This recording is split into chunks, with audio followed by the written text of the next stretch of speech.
Hello everyone. तो कैसे हैं मालिक आप सब। आई होप कि आप लोग बढ़िया होगे, बढ़िया से पढ़ाई लिखाई कर रहे होगे। देखो आज हम लोग क्या करने वाले हैं, तो आज के इस वीडियो में हम लोग करंट इलेक्ट्रिसिटी को मात्र 15 मिनट में खत्म करने वाले हैं। तो आपका ये जो 15 मिनट का सीरीज है, आई होप कि आपको ये पसंद आ रहा होगा। और हम बाबू एक बात बता रहे हैं ना, लिटरली हम आपको 15 मिनट में उस चैप्टर का गन शॉट दे रहे हैं। ठीक है, इस चैप्टर का भी आपको इस लेक्चर में गन शॉट मिल रहा है। मतलब इस चैप्टर में जो भी चीजें आपको हम बता रहे होंगे, वो सारे इंपॉर्टेंट टॉपिक्स को हम कवर कर रहे होंगे, वो भी मात्र 15 मिनट में। चलिए आइए हम लोग शुरू करते हैं। सबसे पहले आप लोग टेलीग्राम ज्वाइन कर लेना, या तो इसको स्कैन कर लेना, या फिर जो है आप यहाँ पे सर्च कर लेना @absexer-pw।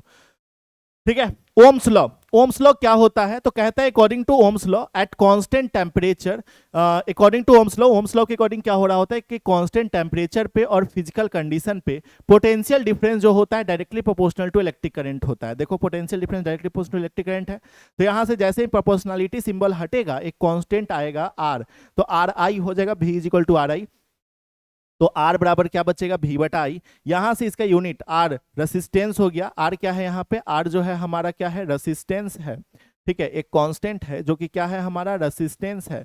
और रेसिस्टेंस का यूनिट क्या होता है, ओम होता है। एक और यूनिट होता है वोल्ट पर एम्पियर। अगर डायमेंशन का बात करें तो mL²T-3 A-2 हो जाएगा।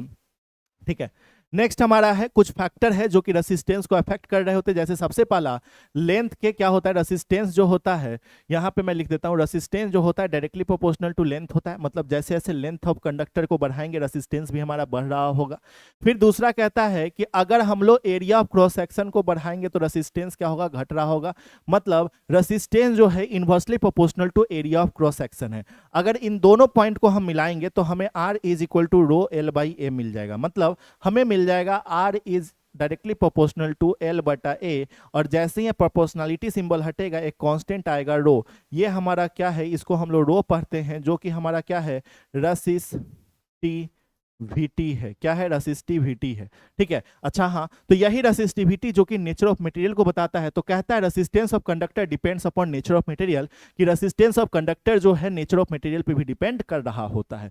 तो यहीं से रेसिस्टेंस का फॉर्मूला आता है R is equal to rho L by A, और रेसिस्टिविटी बराबर आता है R इंटू एरिया बटा लेंथ। तो ये दोनों को आप लोग को नोट कर लेना है। ठीक है, नेक्स्ट हमारा है करंट डेंसिटी। करंट डेंसिटी क्या होता है, तो करंट पर यूनिट एरिया हमारा करंट डेंसिटी कहला रहा होता है। देखो करंट बटा एरिया हमारा करंट डेंसिटी, जिसको हम लोग कैपिटल J से डिनोट करते हैं। यूनिट का बात करें तो इसका यूनिट जो होता है एम्पियर पर मीटर स्क्वायर हो जाता है। डायमेंशन m0L-2a होता है। ठीक है, नेक्स्ट हमारा क्या है, drift velocity. Average velocity for which electron moves in the conductor. Average velocity जिससे इलेक्ट्रॉन कंडक्टर में मूव कर रहा होता है उसे हम लोग क्या कहते हैं, ड्रिफ्ट वेलोसिटी, जिसको हम लोग VD से डिनोट करते हैं। और ड्रिफ्ट वेलोसिटी बराबर क्या होता है, ई टाउ बाई एम होता है। ई से इलेक्ट्रॉन, कैपिटल ई से electric field, tau relaxation time है, और एम जो है मास है। ठीक है, और VD हमारा ड्रिफ्ट वेलोसिटी है ही, तो इसको नोट कर लीजिए। नेक्स्ट है हमारा मोबिलिटी। मोबिलिटी का एकदम सिंपल सा डिफिनीशन है, drift velocity per unit electric field हमारा क्या कहला रहा होता है, मोबिलिटी कहला रहा होता है। ड्रिफ्ट वेलोसिटी बटा इलेक्ट्रिक फील्ड मतलब drift velocity per unit electric field. Mu से डिनोट करते हैं इसको। और म्यू बराबर क्या होता है मालिक, तो म्यू बराबर हमारा होता है, देखिएगा यहाँ से, म्यू बराबर हमारा क्या होता है, VD बाई ई होता है। ठीक है, और यहीं से mu is equal to e tau by m हो जाता है। क्या होता है, ई टाउ बटा एम हो जाता है। ठीक है, कैसे, तो जैसे यहाँ पे VD e tau by m है, तो कैपिटल ई तो कट जाएगा ना यहाँ पे, अगर हम लोग डालेंगे ड्रिफ्ट वेलोसिटी का, तो ई टाउ बाई एम हो जाएगा। ठीक है, म्यू बराबर ई टाउ बाई एम। ठीक है, मोबिलिटी का डिफिनीशन यहाँ पे दिया हुआ है, drift velocity per unit electric field.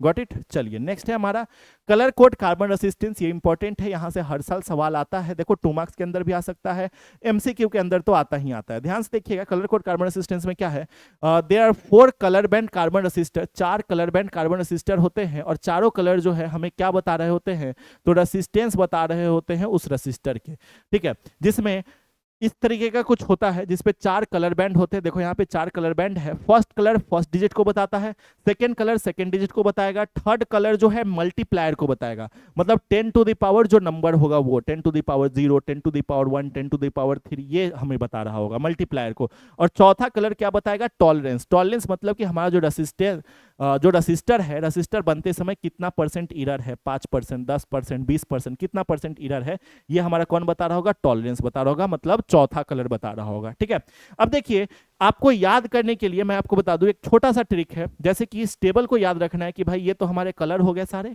ये उसके लेटर हो गए, ठीक है, ये उसके नंबर हो गए कि ब्लैक जीरो से आता है, काउंटिंग जीरो से शुरू होता है, जीरो से आता है, ठीक है, और ये इधर मल्टीप्लायर, तो मल्टीप्लायर में सिंपल जो है क्या हो जाएगा, अगर ये जीरो है, नंबर जीरो है मतलब 10 to the power zero, number 1 है 10 to the power 1, 10 to the power 2, 10 to the power 3, 10 to the power 4, 10 to the power 5, 10 to the power 6, 10 to the power 7, 10 to the power 8, 10 to the power 9, इस तरीके से जो number है वो power में चला जाएगा 10 के, ठीक है। तो बस यही हमारा क्या है, मल्टीप्लायर है, और इन्हीं सारे कलर्स का जो है हमारा क्या होता है, याद करने का तरीका है BBROY, बीबी रोए of Great Britain had very good wife having gold silver necklace. ये जो कलर है ना, ये जो कलर है, ये कलर आपके क्या बता रहे होंगे, टॉलरेंस बता रहे होंगे, मतलब ये जो तीनों कलर है ना, ये तीनों कलर आपके क्या बताएंगे, टॉलरेंस, टॉलरेंस को बता रहे होंगे,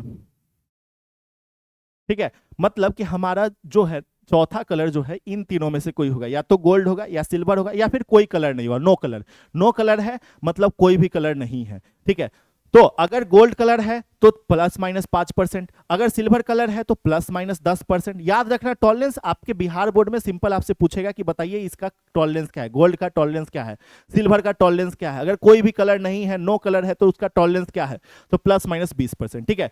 अगर नंबर पूछेगा कि नंबर क्या है, तो नंबर याद कर लीजिए, यही तरीका, BB ROY of Great Britain had very good wife, ठीक है, ब्लैक ब्राउन रेड ऑरेंज, फिर से आपका येलो ग्रीन, ब्रिटेन का ब्लू वायलेट ग्रे व्हाइट, ठीक है। काउंटिंग जीरो से शुरू करेंगे तो काउंटिंग बीबी बी 0 1 2 ऐसे काउंटिंग करेंगे, ठीक है। आपसे पूछ देगा येलो कलर का बताइए कलर कोड कितना होगा, रेड कलर का बताइए कलर कोड कार्बन रजिस्टर में कितना हो जाएगा, पूछ देगा ग्रीन कलर का मल्टीप्लायर बताइए कितना होगा, तो ग्रीन कलर का सबसे पहले नंबर जोड़ लेंगे, नंबर कितना है, तो आएगा 5, मतलब कि 10 टू द पावर 5 जो है इसका मल्टीप्लायर हो जाएगा। Got it. तो इस तरीके से आपके क्वेश्चन में रहेगा, ठीक है। तो ये चीजें आप नोट कर लो, या तो इस टेबल को देख लो या इस ट्रिक को देख लो, ट्रिक ही सबसे आसान है, ट्रिक को देख लेना, ठीक है। फिर आपका आगे चलते हैं, आगे है आपका लिमिटेशंस ऑफ ओम्स लॉ।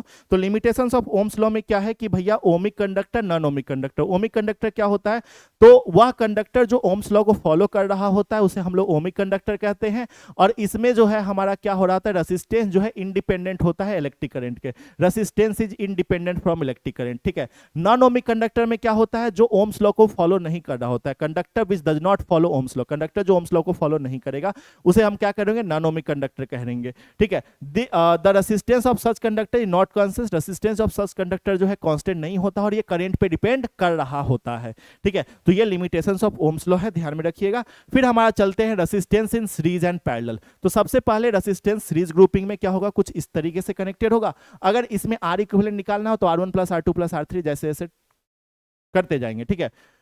फिर अगर हमारा क्या कहता है, अगर हमारा n नंबर ऑफ रेसिस्टर है जिसका इक्वल रेसिस्टेंस है, तो उसमें हमारा क्या हो जाएगा, R equivalent is equal to n into R होता है, ठीक है। 10 गो रेसिस्टेंस है, सबका रेसिस्टेंस 10 ओम है तो 10 गुना 10 हो जाएगा, 5 ओम है तो 10 गुना 5 हो जाएगा, ठीक है। मतलब n गुना R, n क्या है, नंबर ऑफ रेसिस्टर है, ठीक है। करंट इसमें सेम होता है, सीरीज ग्रुपिंग में करंट सेम होता है, पोटेंशियल डिफरेंस क्या होते हैं, अलग होते हैं, डिफरेंट होते हैं, ठीक है। सेम उसी तरीके से पैरेलल ग्रुपिंग, ये हमारा पैरेलल ग्रुपिंग है, ठीक है।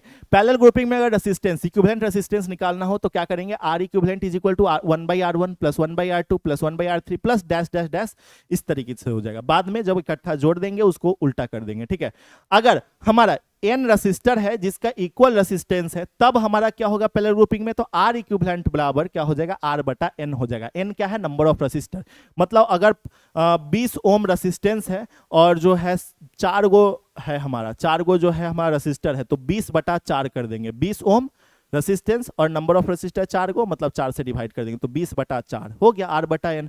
तो R इक्विवेलेंट क्या हो जाएगा, R बाई n हो जाएगा। इस तरीके से इसमें क्या होता है, करंट डिफरेंट होता है, करंट अलग होता है, पोटेंशियल डिफरेंस क्या होते हैं, सेम होते हैं, पोटेंशियल डिफरेंस इज सेम, ठीक है। तो ये चीजें हो गई पैरेलल ग्रुपिंग में, याद रखिएगा। नेक्स्ट है हमारा ईएमएफ ऑफ सेल, जिसको हम लोग क्या कहते हैं, इलेक्ट्रोमोटिव फोर्स, ईएमएफ का फुल फॉर्म है, ठीक है। ये क्या होता है, amount of work done required to move a unit test charge in whole circuit including battery. Amount of work done, किसी भी टेस्ट चार्ज को पूरे होल सर्किट में जो मूव करवाने में जो वर्क डन लग रहा होता है उसी को हम लोग क्या कहते हैं, इंक्लूडिंग बैटरी, बैटरी को लेकर उसी को हम लोग क्या कह रहे होते हैं, ईएमएफ ऑफ सेल कह रहे होते हैं या फिर इलेक्ट्रोमोटिव फोर्स कह रहे होते हैं। ईएमएफ बराबर ई से डिनोट करते हैं, और ईएमएफ बराबर क्या होता है V प्लस आई आर। ये आर क्या है, स्मॉल आर, ये जो आर है स्मॉल आर, ये इंटरनल रेसिस्टेंस है। क्या है बाबू, तो ये जो स्मॉल आर है ये हमारा इंटरनल रेसिस्टेंस है। इंटरनल रेसिस्टेंस मतलब कि जो हमारा बैटरी का रेसिस्टेंस होगा ना, उसका बात किया जा रहा है, ठीक है। तो ये चीजें हो गई। नेक्स्ट है हमारा हीटिंग इफेक्ट ऑफ करंट। तो कहता है when current flows through the resistor heat is produce. जब करंट जो है रेसिस्टर से फ्लो कर रहा होगा तो क्या हो रहा होगा, हीट प्रोड्यूस्ड हो रहा होगा। उसी को हम लोग क्या कह रहे होंगे, हीटिंग इफेक्ट ऑफ करंट कह रहे होंगे। और हीटिंग इफेक्ट ऑफ करंट के 3 फॉर्मूला है, हीट के 3 फॉर्मूला है, या फिर वर्क डन के भी 3 फॉर्मूला, यहां से देख सकते हो। I square R T, V square by R into T, V I T. ये क्या है, हीट के फॉर्मूला है, हीट प्रोड्यूस के फॉर्मूला, याद रखना, ठीक है।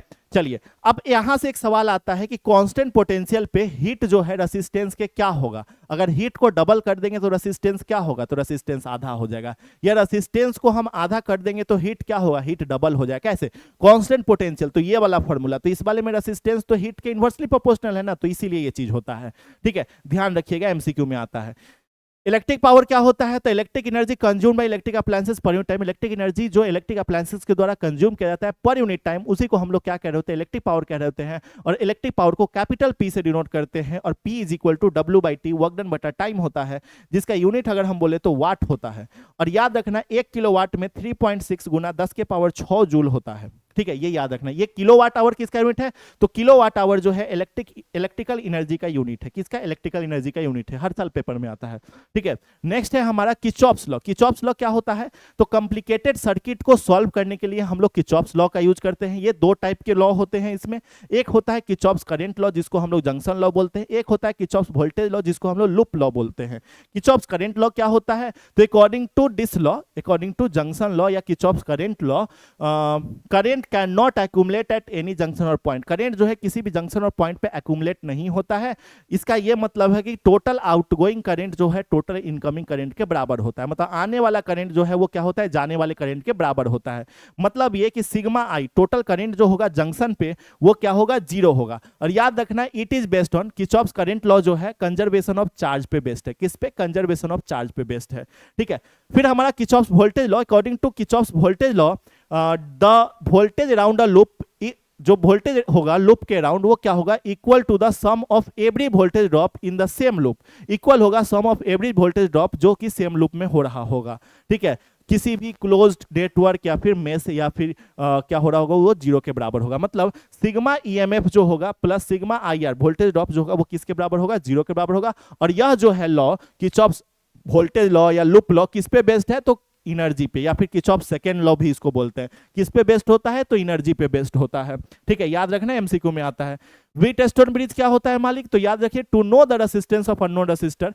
अननोन रेसिस्टर के रेसिस्टेंस को जानने के लिए हम लोग वीटस्टोन ब्रिज का यूज करते हैं। यह क्या होता है, अरेंजमेंट होता है 4 रेसिस्टर का, जिसमें से हम लोग का क्या होता है कि एक जो है अननोन रेसिस्टर होते हैं, 2 हमारे नॉन रेसिस्टर होते हैं, और एक हमारे वेरिएबल रेसिस्टेंस होते हैं। लेट सपोज ये जो आर है ये हमारा अननोन रेसिस्टर है, इसे हमें निकालना है, ठीक है। एस हमारा वेरिएबल रेसिस्टेंस है, और पी और क्यू क्या है, हमारे नॉन है, मतलब दिए हुए रेसिस्टेंस है।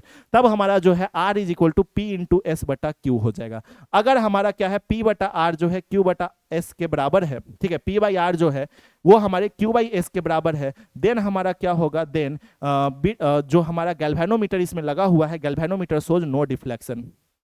Galvanometer shows no deflection. Galvanometer कोई भी डिफ्लेक्शन शो नहीं कर रहा होगा, गैल्वेनोमीटर कोई भी डिफ्लेक्शन शो नहीं कर रहा होगा, ठीक है। तो ये चीजें यहीं से जो है हमारा फॉर्मूला आता है, तो R इधर चला जाएगा P इंटू एस, और Q नीचे आ जाएगा P इंटू एस बटा Q, ठीक है। फिर हमारा जो है कुछ इंपॉर्टेंट फॉर्मूला है, उसको हम लोग जल्दी से कवर कर लेते हैं। सबसे पहले ड्रिफ्ट वेलोसिटी का E टाउ बटा m हो जाएगा। Relation between current and drift velocity NEAVD हो जाएगा। Ohm's law V is equal to IR। Resistance of conductor rho L by A, L क्या है, लेंथ ऑफ कंडक्टर है, A area of cross section है। Resistivity क्या हो जाएगा, MNE square tau, ठीक है, ये हो जाएगा, टाउ रिलैक्सेशन टाइम है, याद रखना। कंडक्टेंस के केस में क्या हो जाएगा, G कंडक्टेंस को G से डिनोट करते हैं, 1 बटा R, मतलब रेसिस्टिविटी का उल्टा होगा, ठीक है, रेसिस्टेंस का उल्टा होगा। और ये क्या हो जाएगा, ANE स्क्वायर टाउ बटा ML। कंडक्टिविटी क्या होता है, रेसिस्टिविटी का उल्टा, जो कि क्या होगा, NE square tau by M हो जाएगा। Mobility VD by E, current density J is equal to NEVD। Ohm's law in vector form, Ohm's law in vector J is equal to sigma E, जो कि क्या है, Ohm's law in vector form, जिसको Ohm's law in vector form से जाना जाता है। ठीक है, नेक्स्ट है हमारा क्या है, तो variation with temperature, R final जो होगा क्या होगा, R initial into 1 plus alpha into T2 minus T1, ये हो जाएगा हमारा। फिर इंटरनल रेसिस्टेंस का फॉर्मूला याद रखिए जो हम पीछे में बताए हैं, EMF बटा potential minus 1 into R. R क्या है, रेसिस्टेंस है, एक्सटर्नल रेसिस्टेंस है। ठीक है, इलेक्ट्रिक एनर्जी का power I square R T, जिसको हम लोग हीट भी बोलते हैं। ठीक है, V square by R into T, V I T, ये हमारा इलेक्ट्रिक एनर्जी का फॉर्मूला है। इलेक्ट्रिक पावर का क्या हो जाएगा, I square R V square by, क्योंकि भाई electric power P is equal to क्या जानते हैं, work done per unit time. तो work done per unit time बाबू, वर्क डन हमारा ये पूरा दिया हुआ है, इसको टाइम से डिवाइड करेंगे तो आई स्क्वायर आर बचेगा, इसको डिवाइड करेंगे तो वी स्क्वायर बाई आर बचेगा, इसको डिवाइड करेंगे तो वी आई बचेगा। तो ये हमारा क्या हो गया है, इलेक्ट्रिक पावर हो गया है। ठीक है, तो ये चीजें थी हमारे पास। ये चैप्टर 3 का गनशॉट है और कैप्सूल बैच का ये 3rd लेक्चर है। आई होप कि आपको ये लेक्चर अच्छा लगा होगा और आशा करते हैं कि आप लोग इस लेक्चर को, इस सीरीज को पसंद कर रहे हो। और भाई नेक्स्ट वीडियो भी बहुत जल्द आने वाला है, तो एकदम आप लोग चैनल पे बने रहिए और आपका जन्मसिद्ध अधिकार है कि चैनल इस वीडियो पे कमेंट करके जाओ। और प्लीज यार रिक्वेस्ट है कि भाई आपका एक एक कमेंट, एक एक बच्चा का कमेंट जो है ना, हमें दिल से भाई अच्छा लगता है और हम हर एक बच्चे का कमेंट पढ़ रहे होते हैं। ठीक है, हर एक बच्चे का, और हर एक कमेंट हमें एक अलग मोटिवेशन देता है। तो रिक्वेस्ट है आप लोगों से कि प्लीज आप लोग कमेंट किया करो। फिलहाल के लिए नमस्कार, मिलते हैं हम लोग अगले वीडियो में। और बिहार बोर्ड का ये नंबर 1 चैनल है इंग्लिश माध्यम का, PW Bihar board English medium. तब तक के लिए जय हिंद, जय भारत और थैंक यू मालिक, बहुत बहुत धन्यवाद।